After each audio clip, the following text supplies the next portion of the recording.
Contractors, if I told you that there were 4 things that you should look for in every person that you hire for your construction business, what do you think those things are? Well, in this video, I'm actually going to share what those things are due to a training that I actually recently went through. Well, not too recently, but last year went through with Alex Hormozi and Leila Hormozi's team. And they coined a term called the 4-way fit. And I want to talk about the 4-way fit and how it applies to you, the people that you hire, and maybe even the people that you currently have in your construction organization right now. If you don't know who I am, my name is Lev Parsegian. I'm the founder of Cosmosify, a consulting agency that helps remodel contractors and custom home builders bring order to their business, so hopefully they can make more money. And so let's just get straight into the topic. So the 4-way fit. What is the 4-way fit? Well, it is basically four pieces of a hiring rubric that every contractor within their construction business should take into consideration when they make a new hire. Okay, that could be a project manager, an office manager, an admin. It could be superintendent, a foreman. It could be a general manager. It could be you get the point. It could be a lot of different people. And so let's go over like what these 4 rubric items are. So the number one, first thing, the first part of the 4-way fit is expectations. Okay. And I'll actually go through all 4 of them and then I'll kind of share them in more detail. So the first one is expectations. The second one is skill. The third one is potential. And the fourth one is organization. And so I guess we'll just start off with expectations. So like, what do I mean by that? I mean, it's kind of clear, but like, do their expectations match the requirement for the job? It's kind of a straightforward one, but I think that so many times contractors will hire an employee for their company, and by the 5th week, 6th week, they're like, oh, well, I wasn't planning on doing this, or I didn't think that was part of what I had to do, and that adds so much time to my day, and that's just creates so much more complexity. You guys, if you don't have expectation alignment from the very beginning, it's going to be very difficult for you to scale your company from a hiring perspective, because then you're basically just going to be giving out opportunities to people who don't fully understand what you need them for in the first place. And so I can't stress enough, communicate abundantly to the prospective candidate that these are all of our requirements. If you are not okay with these things, then this is not going to be a good fit for you. Okay? That's the first thing. So expectations. Number 2 is skills. Okay? Are there core strengths? And I have some notes down here, so I'm just going to read off these. Are there core strengths, the core strengths needed to do the job well? Are they? Like, have you done an assessment of their skills? Here's an example. If you have somebody who is taking phone calls for your company, or somebody who's making outbound phone calls, calling leads or even vendors and things like that, don't you think it would be a good idea to assess their skill set and their ability to do this? Right? And a lot of times, like, contractors don't really think about it. They're like, well, I just did like an interview with them, and I asked them a few questions and they sounded good. But really what I recommend contractors do is, if you are, again, assessing for somebody to be on the phones and talking to people, I'd probably recommend you do a role play with them. Okay, so do a role play of the types of phone calls that they would be fielding, or the types of phone calls that they would be making outbound.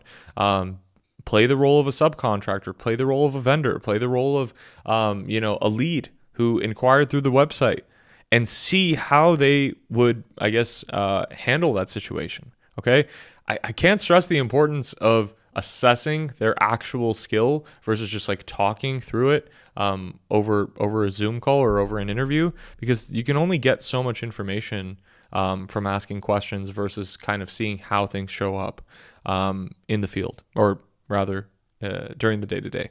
Okay, so that's skill. Please assess skill. Expectations we already cleared.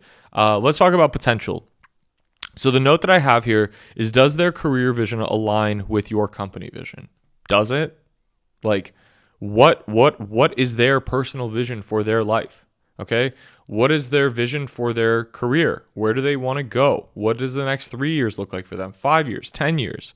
Okay? How do their plans align with where you want to take your company? Okay, there's a whole other video that I want to make specifically on growth paths for when you hire people as a general contractor, because I think a lot of times like contractors will hire people in one role, and then within like a year or two, like they're like, oh, I want an increase and raise, and because of the fact that they see your business is not really growing, they will start looking for opportunities elsewhere in other places. Okay, and that's because of the fact that their career vision or their personal vision for their lives may not be aligned with where your company's vision is. Now, here's the thing. You may not have a vision for your company. And if you don't have a vision for your company, I'd probably suggest you create that vision so that you can enroll, okay? You can attract high quality, good quality talent to your organization, because these people, high level people, will want to carry out a mission that is bigger than them and bigger than, just, something that could be accomplished in a couple of months' time. High performers want to grasp onto something so big that they may not even be able to accomplish in their lifetime. And so, if you don't have a company vision yet of where it is that your company is going, where you want to take it, I would suggest that you create that so that you can attract better talent in your actual recruiting messaging. Okay. That's that. Okay, and the last thing is organization. Okay, so your company itself. Talking about that a little bit, like, do they share the same core values as you?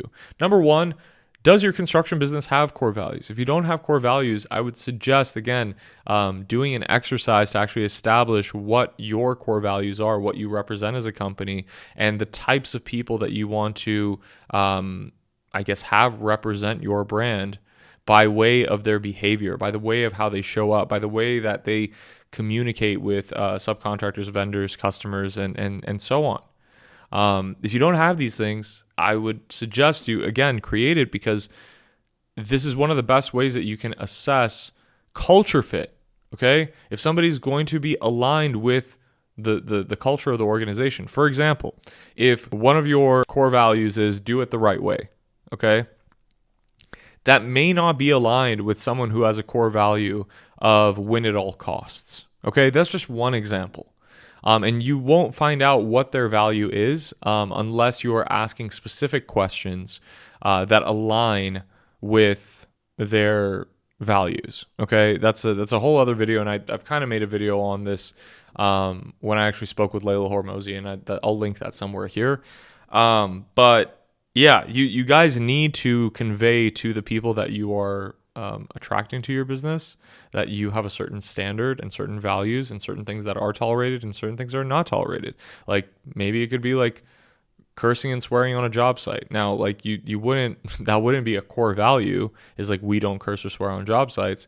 But it could be like upkept professionalism, right? Like, it could be something to that effect that you establish. And then it's asking them questions, making sure that, like, from a culture fit standpoint, you're asking them questions like, can you tell me about a time that you accomplished something that was incredibly challenging and taxing over the last 3 months? Okay. When you ask more specific questions, you will get more specific responses. And when you get more specific responses, you can truly tell if somebody is or isn't going to be a fit from a culture standpoint. And so those are the 4 things in the 4-way fit. I kind of did them at a high level, but if you guys would like me to go a little bit deeper into each of these competencies, or rather each of these pieces of the 4-way fit rubric when you guys are hiring new talent, then I would love to make a video about that. But in the meantime, I hope you guys got value. I will link another video where, like I mentioned, I spoke with Leila Hormozi about hiring for contractors somewhere over here. And I will talk to you guys in the next one. Peace.